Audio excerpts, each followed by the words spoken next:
ओम शांति। 15/7/26 की मुरली है। बाबा कहते हैं, मीठे बच्चे, योग बल से ही आत्मा की कट निकलेगी, इसलिए योग में कभी भी गफलत नहीं करो। आत्मा पे जो जंग लगी हुई है वो कैसे उतरेगी, क्योंकि द्वापर युग से आत्मा पर जंग चढ़ी है। अब उतरने का केवल एक ही टाइम है, संगम युग। तो बाबा को याद करेंगे, कोई गफलत नहीं करेंगे तो हमारी जंग धीरे धीरे उतरेगी, कट निकलेगी। प्रश्न है, बाप ने बच्चों को बेहद का वर्षा लेने की कौन सी युक्ति बताई जिसमें माया चारों तरफ विघ्न डालती है। बाबा ने युक्ति बता दी, माया का काम है विघ्न डालना। तो बाबा ने युक्ति बताई हमें कि बच्चे तुम ब्रह्मा कुमार कुमारियाँ एक बाप के बच्चे क्या हो, आपस में भाई बहन हो। तो एक पिता के संतान हम भाई भाई हैं, तो हमारी भाई बहन है, तो हमारी क्रिमिनल दृष्टि नहीं जा सकती है, भाई बहन विकार में नहीं जा सकते हैं।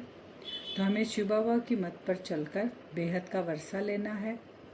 ये बाबा ने हमको वर्षा लेने के लिए बाबा हमको युक्ति बता रहे हैं कि कैसे तुमको वर्षा मिलेगा। एक दूसरे को भाई बहन सोचेंगे, शिव बाबा की मत पर चलेंगे, लेकिन माया क्या करती है, चारों तरफ से इसमें ही विघ्न डालती रहती है। हम भाई बहन हैं, एक बाप से वर्षा लेते ये भूल जाते हैं, माया इसको भुलाने का काम करती है। तो हमें अपने पे पूरा अटेंशन देकर चलना है कि हमारे अंदर मनसा वाचा कर्मणा क्या क्या चल रहा है, उसकी चेकिंग करनी है कि हम एक पिता के संतान हैं। गीत है, तुम्हें पाके हमने जहाँ पा लिया, जमी तो जमी आसमान पा लिया। गीत का एक अक्षर ही काफ़ी है। बच्चे जानते हैं बेहद के बाप से बेहद का वर्षा मिलता है और कल्प कल्प मिलता है। इस गीत के अनुसार हमने जान लिया कि बाबा को पाकर पूरा जहां हमें मिल गया। यह भी बच्चे जानते हैं कि बेहद का वर्षा बरोबर भारत को मिला था, अब वह नहीं है, फिर से मिल रहा है। बाबा आकर बेहद का वर्षा किसको दिए हैं, भारतवासियों को। बाबा भारत में ही आते हैं। तो बाबा कहते हैं, देखते हो अभी तो स्वर्ग का वर्षा नहीं है, बाबा ने स्वर्ग का वर्षा दिया था, अब किसका वर्षा आ गया यहाँ पर। बाबा कहते हैं, नरक में तुम आ गए, नरक में आते ही रावण का श्राप मिल गया, वर्षा गायब हो गया। तो श्राप से मनुष्य दुखी होते हैं और जब वरदान मिलता है, वर्षा मिलता है, तो उससे हम सुखी होते हैं। तो वर्षा कौन देता है, माता पिता ही तो वर्षा देंगे, प्रॉपर्टी देंगे। तो बाबा आता है वर्षा देने, फिर रावण हमको दुखी करता है, श्राप देता है। तो ब्राह्मण बच्चे जानते हैं वह है बेहद का निराकार बाप और प्रजापिता ब्रह्मा है बेहद का साकार बाप। तो हमारे पिता हो गए ना बाप दादा, तो एक बेहद का है और बाबा कहते हैं एक निराकार है। तो बेहद के साकार बाप प्रजापिता ब्रह्मा बगैर बाबा कहते हैं कोई होता नहीं है। भल गांधी जैसे बेहद का प्रजापिता ब्रह्मा है, सभी मनुष्य आत्माओं के पिता इसलिए उनको बेहद का कहते हैं। और शिव बाबा सब आत्माओं के पिता हैं, वो है मनुष्यों के माने शरीर के पिता, ये हैं आत्मा के पिता। तो गांधी जी के लिए कहते हैं कि बापूजी कहते थे, सब कोई उनको कहते थे, लेकिन कायदे से मनुष्य सृष्टि का तो वह बापूजी हो न सके, सब मनुष्य मात्र तो नहीं कह सकते उनको बापूजी। तो सारी निराकारी वर्ल्ड का बापूजी है शिव। अभी तुम बच्चे जानते हो हम शिव बाबा के बने हैं, शिव बाबा ने आकर हमको अपना बनाया है। सबका बापूजी कौन है, निराकार शिव बाबा। बाबा आकर अपना बनाए हैं, वर्षा दे रहे हैं। बाबा मधुबन में आते हैं किसके लिए, क्वेश्चन मार्क है। शिव बाबा से मिलने के लिए, वर्षा देने के लिए बाबा आए हैं। फिर मधुबन में आते हैं हम किसके लिए, हम वर्षा लेने के लिए आते हैं, बाबा से मिलन मनाने आते हैं। सिर्फ शिव बाबा कहने से समझेंगे नहीं, किसी को कहेंगे ना कि हम शिव बाबा से मिलने जाते हैं, तो वो तो निराकार है, तो उनको कंबाइंड रूप कहकर बोलेंगे बाप दादा से मिलने जाते हैं हम मधुबन में। शिव बाबा और ब्रह्मा दादा, दादे का नाम अलग है, बाप का नाम अलग है। वह निराकार सबका बाप भी है, सबका दादा भी है। सब बच्चों को बाप दादा से वर्षा मिलता है जरूर बेहद के बाप से सबको वर्षा मिलता है, वह बाप ही सबका दुख हरता सुख करता है। वर्षा भी कौन देते हैं, माता पिता देते हैं। दुख से छुड़ाते भी कौन है? बच्चों को माता पिता छुड़ाते हैं। तो ये बेहद का निराकार शिव बाबा आया हमको छुड़ाने के लिए। सत्युग में कोई भी मनुष्य दुखी हो ना सके। अब भगवान आके वर्षा देगा तो वहाँ थोड़ी दुख होगा। नाम है स्वर्ग, वह हेवन स्थापन करने वाला गॉड फादर। भारत सबसे पुराना है तो जरूर सबसे नया था। जो चीज़ नई होगी वही पुरानी होगी। तब तो अभी सबसे पुराना हुआ है। बाबा कहते हैं सतयुग कलयुग भारत को ही कहा जाता है। सतयुग भारत में था, उसी धरती पे आज कलयुग है। बरोबर भारत स्वर्ग था, वही लक्ष्मी नारायण थे। यह बुद्धि में है। धरती तो वही है, लेकिन परिवर्तन हो रहा है, नई दुनिया और पुरानी दुनिया। अभी तुम जैसे मकान होता है तो मकान तो वही रहता है, उसमें परिवर्तन क्या हो रहा है? नया हो गया, फिर पुराना हो जाता है। तो लक्ष्मी नारायण के मंदिर में जाएंगे तो बाबा कहते हैं झट बुद्धि में आएगा कि इन्हों को ये वर्षा कैसे मिला, ये पूज्य कैसे बने, कब राज्य किया, किस द्वारा राज्य पे आया। बाबा कहते हैं अब सब चीज़ हमारे बुद्धि में है। कि आगे लक्ष्मी नारायण के मंदिर में जाते थे तो माला फिरते थे, ऑक्यूपेशन को भी नहीं जानते थे, लेकिन अब हम सब जान गए हैं कि इनके पास्ट के जन्म में इन्होंने क्या किया था, प्रारब्ध पाई होगी तभी अभी लक्ष्मी नारायण बने। सारा नॉलेज है। बाबा कहते पहले हम भी जाके माला फिरते थे, तो संगम युग पर पाई है इन्होंने यह वर्षा। संगम पर ही बाप ने आकर राजयोग सिखाया था इनको, यह भी हम जान गए। अब ब्रह्मा द्वारा विष्णुपुरी की स्थापना अभी शिव बाबा कर रहे हैं। लक्ष्मी नारायण के अगले जन्म में बरोबर ब्रह्मा सरस्वती थे, ये भी हमें पता है। वही प्रारब्ध में फिर लक्ष्मी नारायण बने हैं। तो जरूर प्रजापिता भी होगा। बाबा कहते हैं सतयुग में लक्ष्मी नारायण की राजधानी थी ना, तो जरूर प्रजापिता भी होगा। तुम जानते हो हम पुरुषार्थ कर रहे हैं। जिन्होंने कल पहले पुरुषार्थ किया वह हम साक्षी हो देखते हैं। एक होता है राजाई घराना, दूसरा फिर बाबा बोलते हैं प्रजा घराना। दो घराने होते हैं, उसमें भी कोई बहुत साहूकार होते, कोई कम। अब राजाई में भी बाबा कहते नंबरवार पद मिलता है, प्रजा में भी नंबरवार पद मिलता है। राजाई घराना में भी ऊंचा पद होता है, नीचा पद होता है। प्रजा में भी साहूकार भी होते हैं, एकदम प्रजा भी होते हैं। अभी बाबा कहते हैं राजाई में काम करने वाले भी होते हैं, राजमहल में तो अलग अलग नंबरवार पद उनको मिलता है कुछ।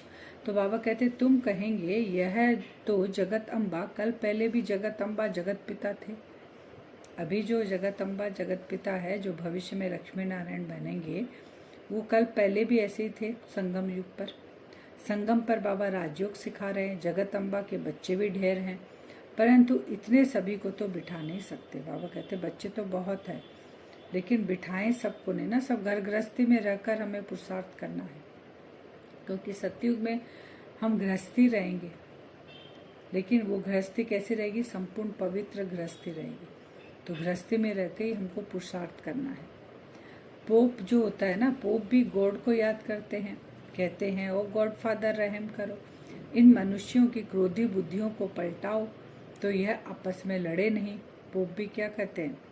भगवान को याद करते हैं और कहते हैं इनकी बुद्धि को पलटाओ, जो क्रोधी मनुष्य है।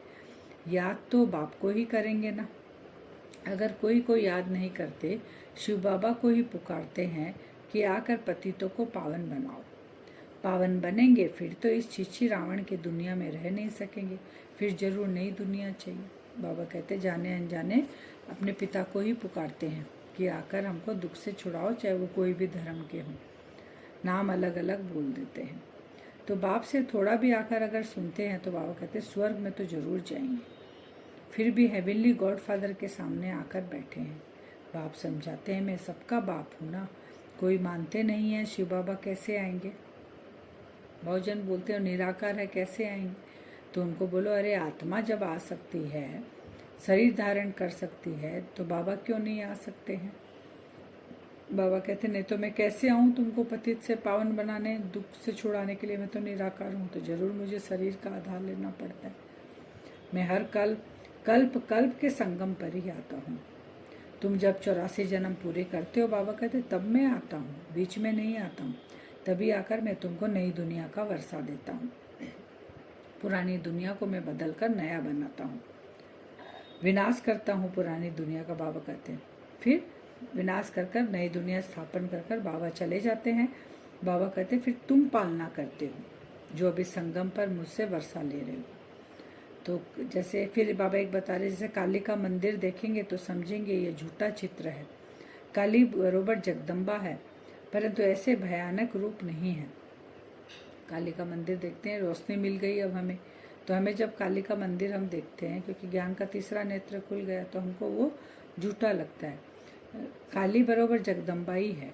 अब वो काली का रूप जो दिखाते हैं, असली में वो कौन है? जगदम्बा, जो अभी संगम पर पार्ट प्ले कर रही है, परंतु ऐसा भयानक रूप दिखाते हैं। बाबा कहते हैं बंगाल में काली के आगे बलि चढ़ाते हैं।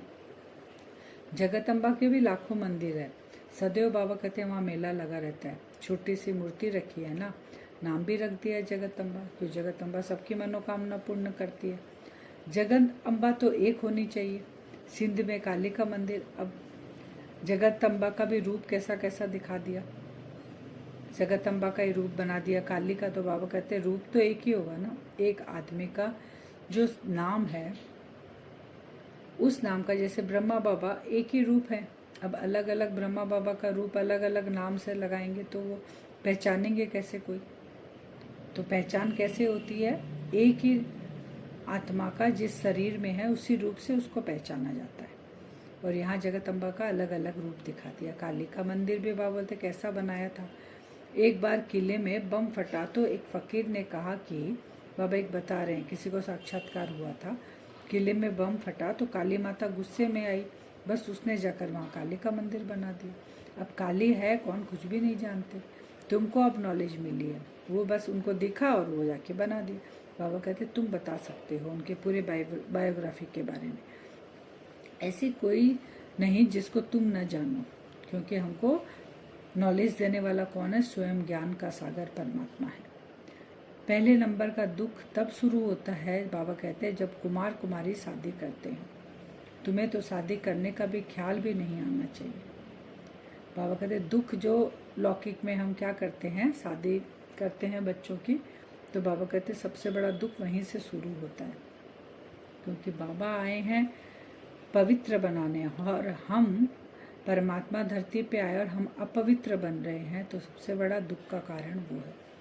बाबा कहते तुमको तो ख्याल भी नहीं आना चाहिए। बाप कहते हैं ये रावण राज्य खत्म होना है, तो फिर विकारी गृहस्थी क्यों बने? रावण राज्य दुनिया खत्म होने वाली है, तो विकार में हम क्यों जाए? अभी निर्विकारी दुनिया आने वाली है, तो पुरुषार्थ उसके लिए हम करें। ये किसी को पता ही नहीं कि इन देवी देवताओं को निर्विकारी बनाने वाला कौन है, किसी को नहीं पता। सत्युग है संपूर्ण निर्विकारी दुनिया। शास्त्रों में फिर दिखा दिया है कि वहाँ भी विकार थे। कहते हैं कि देवी देवता भी विकार में जाते थे, परंतु वह तो है ही वाइसलेस वर्ल्ड। बाबा कहते हैं विकारी दुनिया और निर्विकारी दुनिया में कितना फर्क है। देवताओं को भी गृहस्थी है दिखाते हैं ना, तो बोलते हैं कि वो भी विकार में जाते थे। तो बाबा कहते दुनिया ही दोनों अलग है। सत्युग जब होगा वहाँ निर्विकारी दुनिया, कलयुग जब होगा वहाँ विकारी दुनिया। अब मनुष्य सृष्टि की हद पूरी होनी है, ऊपर में थोड़ी आत्माएं जो है वह भी आती रहती है। बाबा कहते विनाश का समय है ना, खत्म होगा सब, तो परम धाम में जो आत्माएं अभी बैठी है वो भी सारी अभी नीचे आ जाएगी। अब है जाने का समय। तो जब जाने के समय में हम अपना फैला कर रखेंगे, विस्तार करके रखेंगे, तो जाते समय हम इजी से नहीं जा पाएंगे, क्योंकि वो सामान जो विस्तार हमने किया ना वो खींचेगा। तो हमको जैसे ट्रेन जा रही है, हम प्लेटफॉर्म पे, ट्रेन आने वाली है, ट्रेन में अगर टाइम है ठीक, हम अपना सामान फैलाकर बैठे हैं, ट्रेन 1 मिनट में पहुंचने वाली, तब हम फैलाकर बैठेंगे तो उसको समेटेंगे कब? तो वही बाबा कह रहे हैं अभी समेटने का टाइम है, फैलाने से क्या होगा? तो दुख ही होगा। तो मनुष्य ऊपर से अभी आ रहे हैं परम धाम से, वो आत्माएं आ जाएगी, फिर जाने का गेट खुला होगा, आने का बंद हो जाएगा, आने वाली कोई आत्मा ही नहीं रहेगी। तो जब वहाँ से भी आत्माएं आने पूरी हो जाएगी, तुम कर्मातीत अवस्था को पाएंगे, फिर आत्माओं को शरीर छोड़कर जाना है। ये खेल है। बाबा कहते हैं उनका आना तुम्हारा जाना होगा। थोड़े थोड़े आते रहते हैं, समझ की बात है ना। हम पहले पहले जाकर वहाँ रहेंगे, हमारे होते कोई रहना नहीं चाहिए। यह विस्तार की बातें हैं। बच्चों को फिर भी बाप कहते हैं अच्छा अपने प्यारे बाबुल को याद करो। किसको याद करना है? बाबा को पता है मुझे याद करने से ही बच्चों को फ़ायदा है, इसलिए बार बार कहते हैं तुमको फ़ायदा है बाप को याद करने में।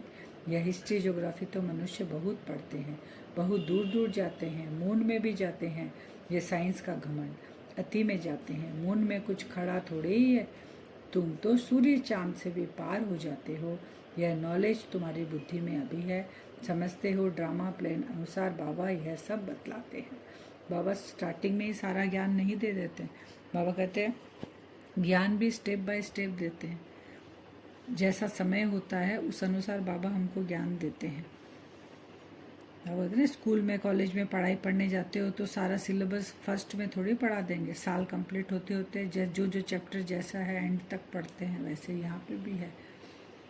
आज का वरदान है स्वमान में स्थित रह, विश्व द्वारा सम्मान प्राप्त करने वाले देह अभिमान मुक्त भव। देह के अभिमान से मुक्त कब होंगे? जब हम स्वमान में स्थित रहेंगे।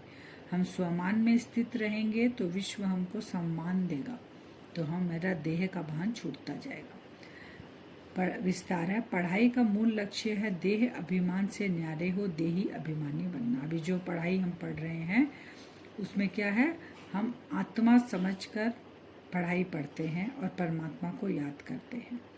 तो पढ़ाई का मूल लक्ष्य है देह अभिमान से न्यारे हो, देही अभिमानी बनना।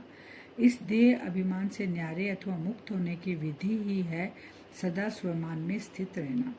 संगम युग के और भविष्य के जो अनेक प्रकार के स्वमान हैं, उनमें किसी एक भी स्वमान में स्थित रहने से देह अभिमान मिटता जाएगा। कैसे मिटेगा? संगम युग के जो हमारा स्वमान मिला उसमें स्थित रहने से। जो स्वमान में स्थित रहता है उन्हें स्वतः मान प्राप्त होता है। सदा स्वमान में रहने वाले भी विश्व महाराजन बनते हैं और विश्व उन्हें सम्मान देते हैं। स्लोगन है जैसा समय वैसा अपने को मोल्ड कर लेना, यही है रियल गोल्ड बनना। क्या है? जैसा समय है हमारे पास वैसा अपने को हम मोल्ड करेंगे, यही है रियल गोल्ड बनना। अव्यक्त सारे ज्वाला स्वरूप स्थिति में रह शक्तिशाली याद का अनुभव करो। अभी निर्भय ज्वालामुखी बन, प्रकृति और आत्माओं के अंदर जो तमोगुण है उसे भस्म करो। तपस्या अर्थात ज्वाला स्वरूप याद, इस याद द्वारा ही माया व प्रकृति का विकराल रूप शीतल हो जाएगा। आपका तीसरा नेत्र ज्वालामुखी नेत्र माया को शक्तिहीन कर देगा। कौन सा नेत्र खोलना है हमें? जिससे माया कमजोर पड़ जाएगी, शक्तिहीन हो जाएगी। तीसरा नेत्र ज्वालामुखी नेत्र हमको खोलना है। वरदान से योग करेंगे, अपने आप को देखेंगे ब्रह्मकुटी सिंहासन पर। मैं आत्मा चमक रही हूँ।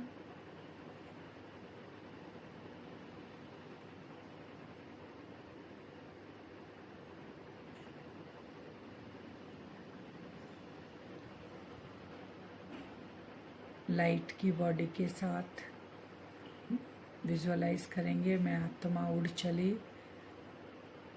अपने सूक्ष्म शरीर के साथ ग्लोब के ऊपर जाके बैठ जाएंगे। ग्लोब पर जाकर स्थित हो गए।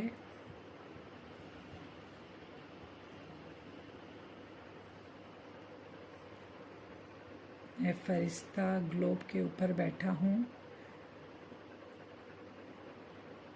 परमधाम से बाबा से किरणें निकलकर मुझ फरिश्ते पे पड़ रही है। विजुअलाइज करें, मुझ फरिश्ते की चमक। मन और बुद्धि से देखें अपने आप को। मुझ फरिश्ते की चमक बहुत ब्राइट होती जा रही है। बाबा की किरणें मुझ फरिश्ते पे पड़ रही है और फरिश्ता धीरे धीरे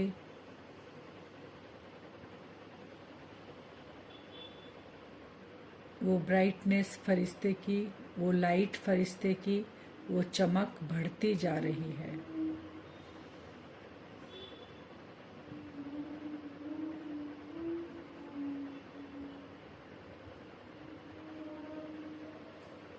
मैं मास्टर सर्वशक्तिमान फरिश्ता सर्व शक्तियाँ और गुणों को धारण कर हम ग्लोब के ऊपर बैठे हैं। मुझ फरिश्ते से, फरिश्ते की आँखों से भ्रुकुटी से, हाथों से, पूरे बॉडी से वो शक्तिशाली वाइब्रेशन निकल रहे हैं। मैं मास्टर सर्वशक्तिमान हूँ। ये शक्तियाँ पूरे ग्लोब के ऊपर चारों ओर फैल रही है। विजुअलाइज करें बाबा की किरणें मेरे ऊपर, मैं फरिश्ता की चमक बढ़ रही है। अपनी लाइट माइट स्थिति में स्थित हूँ मैं फरिश्ता, मास्टर सर्वशक्तिमान, साथ साथ विश्व कल्याणकारी फरिश्ता। बाबा से लाइट लेकर चारों ओर ग्लोब के ऊपर वो फैलाएं। अब यहाँ से ये लाइट चारों ओर प्रकृति के हर कण कण में फैल रही है, हर आत्मा तक पहुँच रही है ये वाइब्रेशन शक्तिशाली।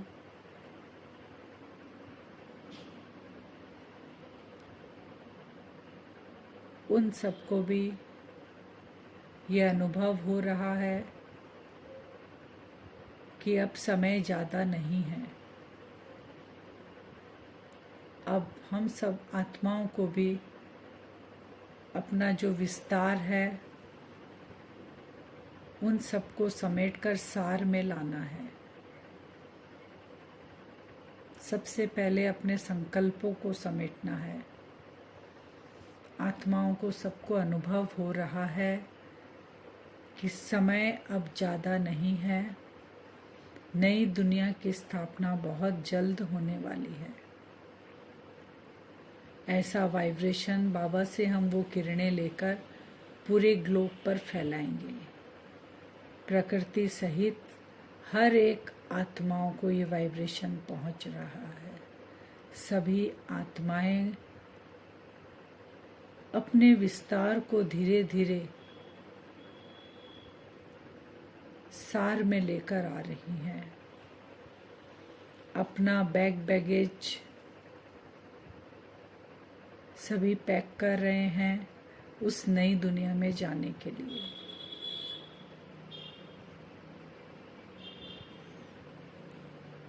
सभी को बाबा का साक्षात्कार कराएं। सभी को दिव्य चक्षु दे बाबा। कुछ क्षण के लिए सभी आत्माओं को दिव्य चक्षु दे जो आपको पहचाने। वो देखें सभी के पास वो तीसरा नेत्र खुला है। सभी को यह कुछ समय के लिए एहसास हो रहा है हम आत्मा है और अपने पिता को देख रही है। उस निराकार शिव बाबा को देख रही हैं जो ब्रह्मा तन में आकर हमें राजयोग सिखा रहे हैं। सभी बाप दादा का साक्षात्कार कर रही हैं सारी आत्माएं। बाबा ने अभी सभी को दिव्य चक्षु दिया है। मैं फरिश्ता निमित्त हूँ। सभी आत्माएं ने साक्षात्कार कर लिया। सभी अपना कार्य जो विस्तार में था समेट रही हैं। बाबा के साथ चलने के लिए तैयार हो रही हैं।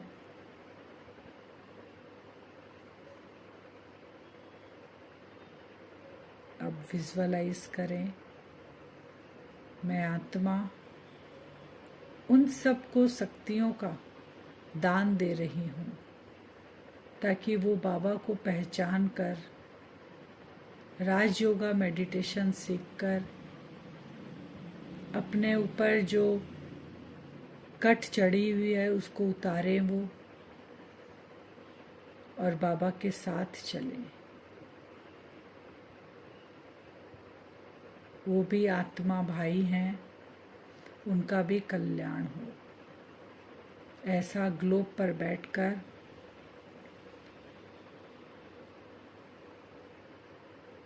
सभी का कल्याण करना है, सबके प्रति शुभ भावना रखना है। बाबा की किरणें मेरे ऊपर पड़ रही है।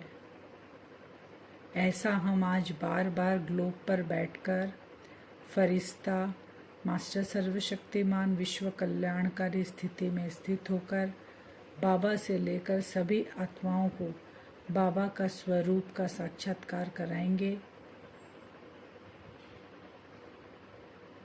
बार बार दिन में समय निकाल कर बैठेंगे। ओम शांति।